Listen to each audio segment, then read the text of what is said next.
ने इनके बारे में कहा था कि और कहते थे और पूरा पाकिस्तान ये समझता है कि अपनी ज़ात और मफाद के लिए सारे फैसले करने हैं, वो इस 27वीं आईनी तरमीम में वो भी इस्टेब्लिश हो गया है। क्यों?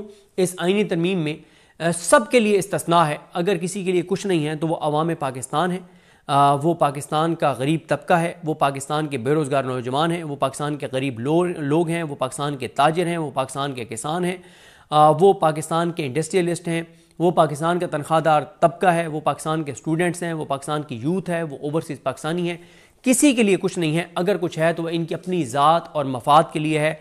मुझे एक बात बताएं कि अगर शहबाज शरीफ जो कहते हैं, कसमें कुराने खाते हैं कि मैंने एक धल्ले की करप्शन नहीं की, तो अगर आपने एक धल्ले की करप्शन नहीं की तो आप अपने आप को इस्तिस्ना क्यों दे रहे हैं? अगर जरदारी ने कुछ नहीं किया तो आप अपने आप को इस्तिस्ना क्यों दे रहे हैं? मुझे बताएं, क्या इस्लाम की तारीख में कोई एक मुस्लिम हुक्मरान बता दें जिसने ताहयात मरात ली हो कि मैं जब तक ज़िंदा रहूँगा, ओहदे से हटने के बाद भी तो मुझे मरात मिलती रहेंगी?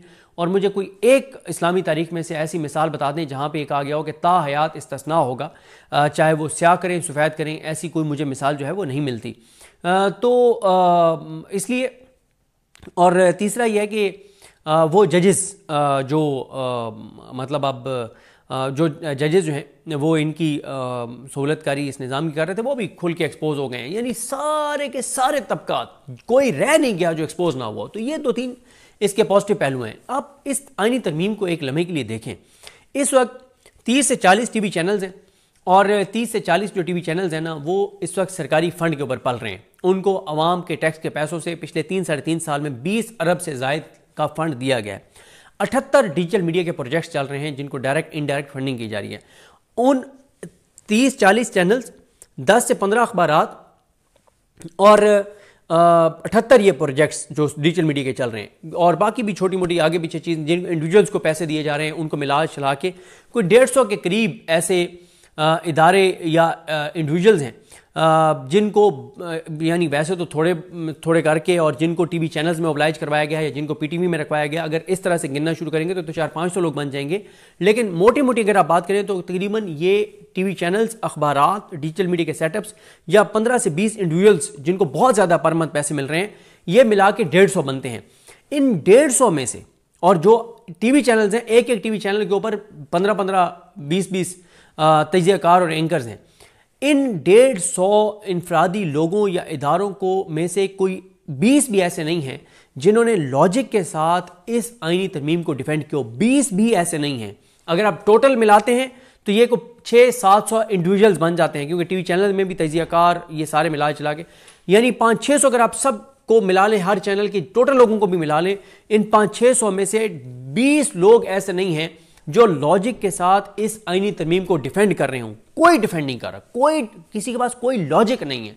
कोई 20 लोगों ने ट्विटर पे आके इसको डिफेंड नहीं किया कि यार इसकी ये लॉजिक बनती थी, इसलिए किया गया है कि शहबाज शरीफ को जो ताहयात इस्तिस्ना दिया जा रहा है वो इस वजह से है, जरदारी को जो ताहयात इस्तिस्ना दिया जा रहा है, कोई किसी को इस्तिस्ना मिलने पे कोई एक बंदा भी, यानी मैंने 20 तो बहुत ज्यादा बताएं, एक भी लॉजिक के साथ आके इसको डिफेंड नहीं कर रहा कि जी ये लॉजिक है, इस वजह से हमने ये किया है। बाकी इमरान खान ने शहबाज शरीफ को जिस लकब से नवाजा था वो भी शहबाज शरीफ साहब ने साबित कर दिया है कि बाकू से बैठ के वीडियो लिंक के ऊपर जो है उन्होंने कहा बस लंबी चौड़ी तकरीर की, मुसवदा डिस्कस ही नहीं हुआ, मुसवदा पढ़े नहीं गया और मुसवदे की मंजूरी दे दी गई।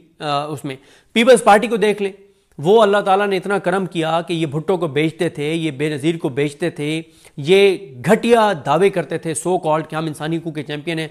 अल्लाह ताला ने इतना करम किया कि इनके सियासी जिस्म का कोई एक हिस्सा ऐसा नहीं है जो इस वक्त ढका हुआ हो। इनके सियासी जिस्म से एक एक कपड़े का टुकड़ा उतर गया है। ये मुकम्मल तौर पे इनका सियासी जिस्म नंगा हो गया पीपल्स पार्टी वालों का।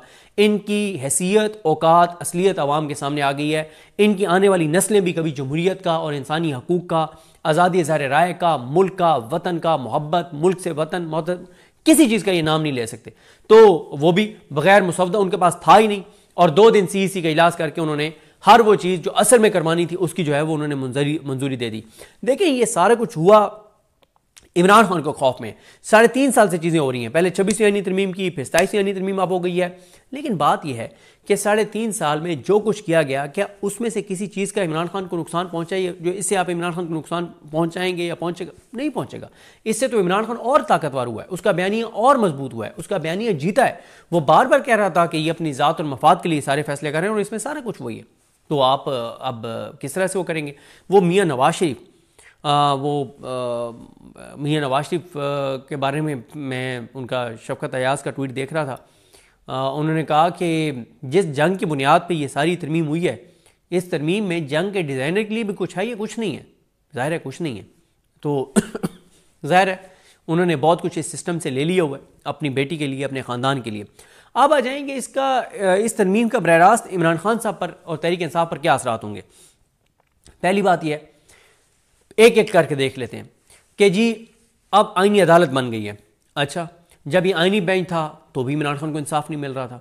अच्छा, सुप्रीम कोर्ट में जस्टिस याहिया आफरीदी जो हैं, उनकी सुप्रीम कोर्ट तो रेगुलर बेंचेस थे ना, उसमें से भी उनको इंसाफ नहीं मिल रहा था क्योंकि जस्टिस याहिया खान अपने पास केसेस लगा रहे थे। हाई कोर्ट से भी उनको इंसाफ नहीं मिल रहा था, उनको नीचे कचहरी से इंसाफ नहीं मिल रहा था, उनको एडीसी से इंसाफ नहीं मिल रहा था।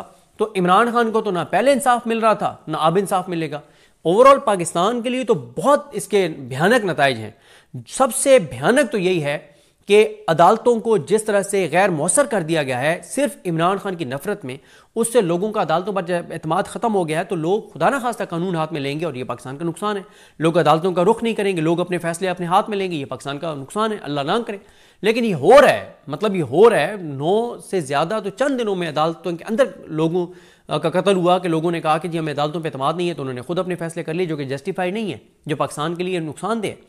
लेकिन नुकसान तो पाकिस्तान का तो नुकसान है। लेकिन मैं इमरान खान और तहरीक इंसाफ के तनाजुर में बात करूं तो तहरीक इंसाफ और इमरान खान को तो कोई उनके साथ तो पहले भी वो हो रहा था जब ये आईनी अदालत नहीं थी, अब भी वही होगा। अच्छा, दूसरे नंबर पर आ जाएं कि ये इस्लामाबाद हाई कोर्ट के आज़ाद 5 जजेस जो हैं, क्यानी साहब, जहांगीरी साहब, बाबर सतार साहब, इजाज़ इसा खान साहब और समर रिफत इम्तियाज़ साहब, इनको ट्रांसफ़र कर दिया जाएगा। इनके पास पहले भी तहरीक इंसाफ के और पाकिस्तानी जो शहरी हैं आम जिनको इंसाफ मिलना चाहिए उनके केसेस पहले भी नहीं लग रहे थे, जो मैटर करने वाले केसेस हैं। अब ट्रांसफर भी हो जाएंगे तो नहीं लगेंगे, तो भी कोई इमरान खान और तहरीक इंसाफ के ऊपर इसका कोई असर नहीं है। हाँ, पाकिस्तान के ऊपर असर है, इस्लामाबाद के लोगों के ऊपर असर है कि 5 आज़ाद हलफ से वफा करने वाले लायक काबिल जजेस से महरूम हो जाएंगे। फिर आ जाए कि CDF बन गए हैं, जो फील्ड मार्शल है वो CDF भी बन गए। वो आर्मी चीफ थे तो भी उनकी PTI के बारे में यही पॉलिसी थी, वो फील्ड मार्शल थे तो भी वही पॉलिसी थी, अब वो CDF होंगे तो भी उनकी वही पॉलिसी होगी। प्रैक्टिकल उनकी ताकत तो वही थी जो आर्मी चीफ के तौर पे थी, जो फील्ड मार्शल के तौर पे थी, जो अब होगी, तो वो उनकी पॉलिसी वही थी। बाकी भी जुडिशल कमीशन में चेंजिंग हो गई है, तो जुडिशल कमीशन में पहले भी हुकूमत की अक्सरियत थी।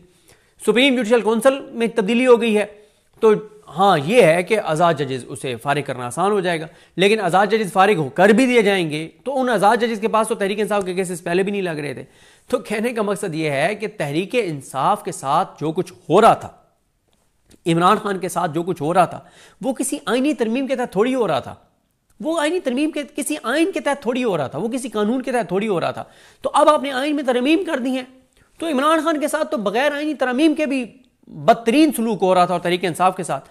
तो अब भी इमरान खान और तहरीक इंसाफ के साथ जो कुछ होना है वो इस आईनी तरमीम या आइन के तहत नहीं होना, वो गैर आईनी तौर पर, गैर कानूनी तौर पर होना है। तो मेरा नहीं ख्याल कि इसका बरह रास्त इमरान खान या तहरीक इंसाफ के ऊपर कोई इसका असर पड़ना है। इसका असर हाँ पाकिस्तान के लोगों, पाकिस्तान के इदारों के ऊपर ज़रूर पड़ना है। इमरान खान का तो बयानिया जीता है, इमरान खान को तो फ़ायदा हुआ है, इमरान खान ने तो जो कहा था वो चीज़ें साबित हुई हैं। तो लिहाजा मेरा नहीं ख्याल कि इसका बरह रास्त कोई इमरान खान के ऊपर कोई बहुत नेगेटिव असर पड़ेगा। बल्कि नजम सेठी ने तो डराना शुरू कर दिया। नजम सेठी का मैं आपको बता देता हूँ, मैंने कल रात असद चौधरी साहब के इंटरव्यू में भी बड़ी तफसील से बताया था कि उन्होंने तो डराना शुरू कर दिया है और उन्होंने तो कहा है कि इस तरमीम के बाद उन्होंने कहा है कि इमरान खान के साथ बातचीत का आगाज़ हो सकता है। और क्यों वो कह रहे हैं, गो कि मैं इससे इतफाक़ नहीं करता, मैं सिर्फ ये बता रहा हूँ कि नजम सेठी जो नवाज शरीफ के बहुत करीब है, उन्होंने नून लीग वालों को डराना शुरू कर दिया है। नजम सेठी कहते हैं कि अब फील्ड मार्शल साहब को कोई हाथ नहीं लगा सकेगा। अब अगर इमरान खान इलेक्शन के जरिए आ भी जाएँ तो वो कुछ भी नहीं कर पाएंगे। 2/3 तो ये लेने नहीं देगी इस्टेब्लिशमेंट इमरान खान को।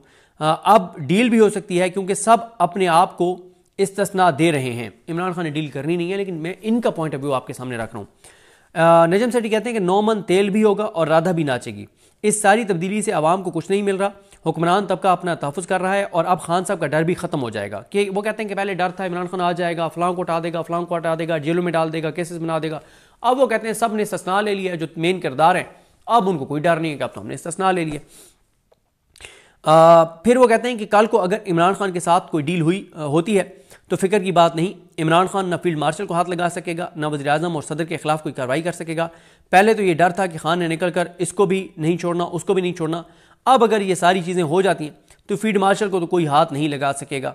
इसलिए नजम सेठी कहते हैं कि अब इमरान खान से बातचीत हो सकती है। लेकिन मेरा पॉइंट ऑफ व्यू ये है कि इमरान खान ने जब भी बाहर आना है, सिस्टम गिरना है, और जब इमरान खान ने इक़्तिदार में पीटीआई ने आना है तो उनको 3/4 मिलनी है, क्लीन स्वीप होना है, तो 2/3 से वो इनको तब्दील कर देंगे, ये शिकें निकाल देंगे। और वैसे भी पाकिस्तान के हालात जिस तरफ जा रहे हैं, अल्लाह ताला रहम करे, अल्लाह ताला माफ़ करे, चीज़ें अगर सड़कों पर आ जाएंगी तो बांग्लादेश में जब चीज़ें सड़कों पर आई थी तो फिर हसीना वाजिद को आइन की कोई शिक, उसके आइन की कोई शिक नहीं बचा सकेगी, उसको कोई भी नहीं बचा सका था।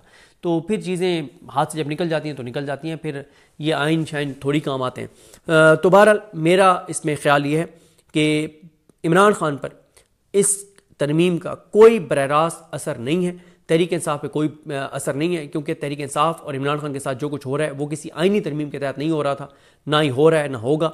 और बहरहाल इमरान खान को तो फ़ायदा ये हुआ है कि उनका बयानिया जीता है। जो ये इमरान खान पे इल्ज़ाम लगाते थे वो इन्होंने किया है। इनके वोट को इज्जत दो का बयानिया खाक में मिल गया। और मैंने जिस तरह से आपको अर्ज़ किया है कि आप देखिएगा कि मेरा ख्याल है कि अब इन जो कुछ लिया गया इस सिविलियन हुकूमत से, इससे लिया गया। इमरान खान तो जब इक़्तिदार में आएगा तो दोबारा वो आइन में तरमीम करके चीज़ें जो है वो ख़त्म कर देगा। लेकिन असल में तो ये एक्सपोज हुए हैं, और ये सबसे बड़ा अल्लाह का करम हुआ है पाकिस्तान पर कि ये लोग जो ये सोच के बैठे थे कि नवाज शरीफ के बाद मरीम नवाज़ के बाद उसके बच्चे, उसके बच्चों के बाद उसके बच्चे, और जरदारी के बाद बिलावल के बाद उसके बच्चे, उसके बच्चों के बाद उसके बच्चे, तो ये कहानी आप ख़त्म समझें। मैं बाकी कोई भी पार्टी आ जाए, कोई भी जमात आ जाए, और ज़ाहिर है फ़िलवक्त तो तहरीक इंसाफ है, और अगर कल को तहरीक इंसाफ कि कोई तहरीक इंसाफ से ही मेरा ख्याल है कोई ग्रुप निकलेगा, एक और तहरीक इंसाफ बनेगी, तो उन्हीं के दरमियान ही चीज़ें होती रहेंगी। बाकी इनके चैप्टर आप क्लोज समझें। 8 फरवरी को भी इनका चैप्टर क्लोज था, और अब तो इन्होंने वो कर छोड़ा है कि लोगों के अंदर इनकी इतनी नफ़रत है कि मैं आपको बयान नहीं कर सकता। मुझे एक दोस्त ने कहा कि मेरी वीडियोज़ नहीं चल रही, मैं बहुत मेहनत से व्लॉग करता हूँ।